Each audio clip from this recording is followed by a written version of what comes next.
Hello, everybody, and welcome to Fallout 4 Mod Showcase, Episode 11. I've got a lot of great mods for you this week.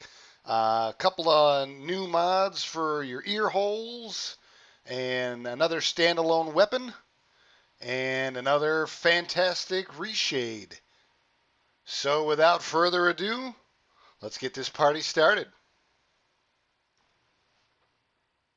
The first mod up this week is an all-new standalone radio station for your listening pleasure. And in particular, I took a look at the Undertale Jazz Radio by Alexander. This standalone radio station features 8 new tracks for the game, all by a young, talented gentleman known as insaneintherain Music. He has a YouTube channel where he uploads all kinds of videos of his particular jazz tracks. A lot of them are covers of video game soundtracks. I'll put a link on screen here to his YouTube channel. And I'll also put one down in the description down below. Make sure you head over to his YouTube channel if you like what you hear and show him some love and show him some support. He's a pretty cool cat, and he's extremely talented dude. So give him some support. But for right now, what I'm gonna do is I'm gonna be quiet for a little bit and let you sample some of the cool tunes. So here you go.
Excellent mod that adds a little bit of extra music into the game.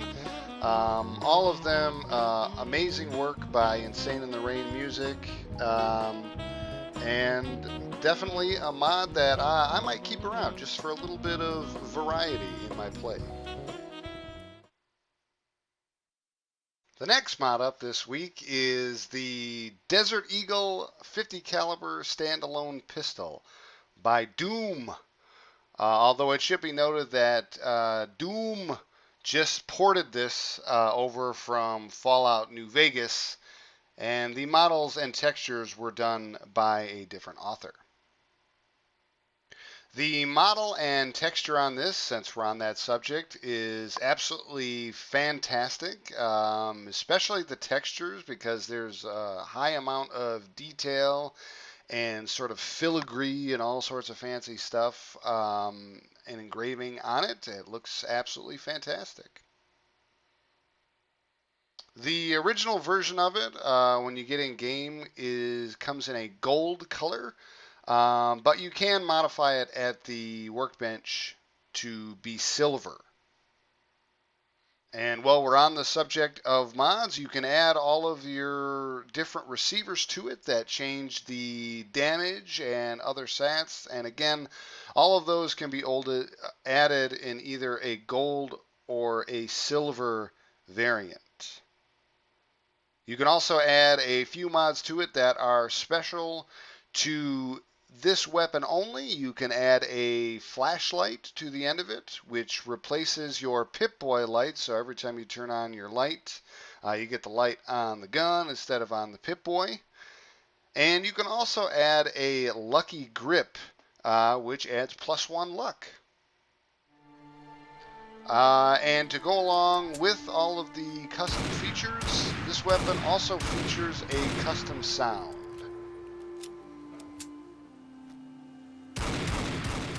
It's an absolutely fantastic standalone weapon, very, very well made.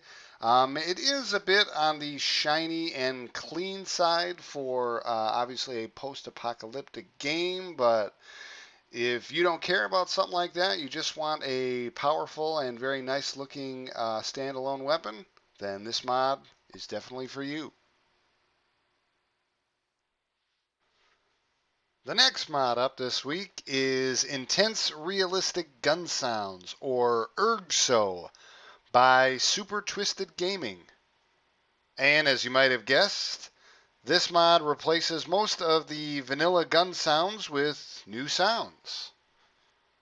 So I'm going to shut up for a bit and let you listen to all the nice new gun sounds.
Amazing mod by SuperTwistedGaming.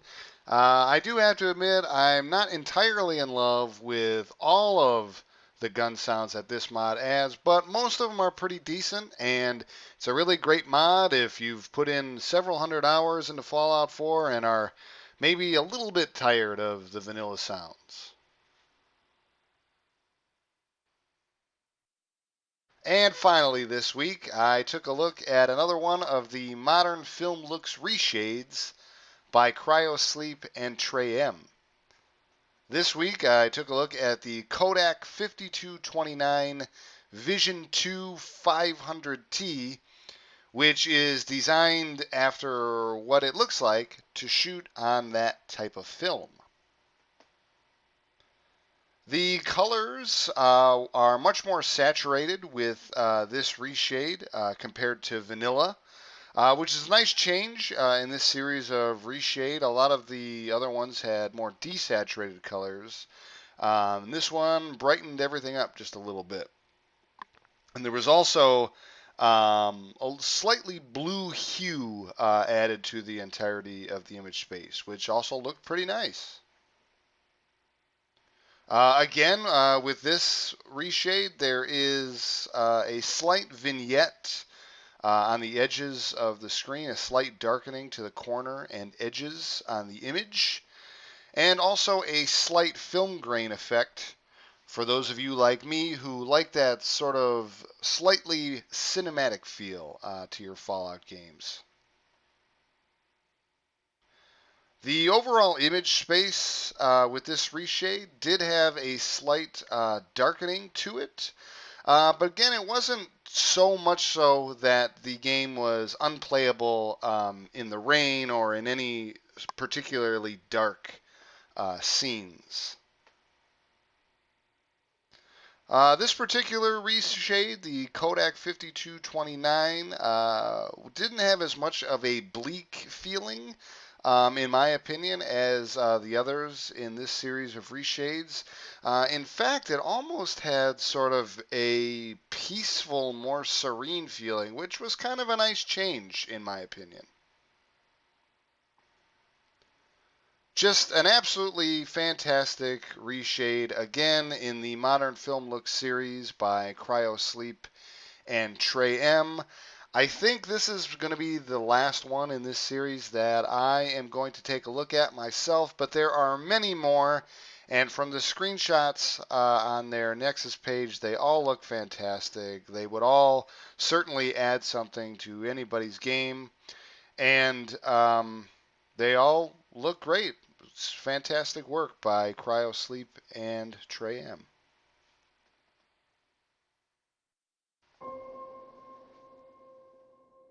And that wraps it up for this week's episode of Fallout 4 Mods Showcase. Thank you all for joining me. I do hope that you enjoyed the video. Please give me a like down below if you did. And don't forget to hit the subscribe button as well while you're down there. That way you'll never miss out on any other episodes of this series or any other videos that I put out in the future. As always, I will remind you that if you do download and enjoy any of the mods featured in this episode, make sure you head back over to the Nexus pages and give the mod authors an endorsement as well. But with all that being said, I am out of here, and I will see you all in the next video.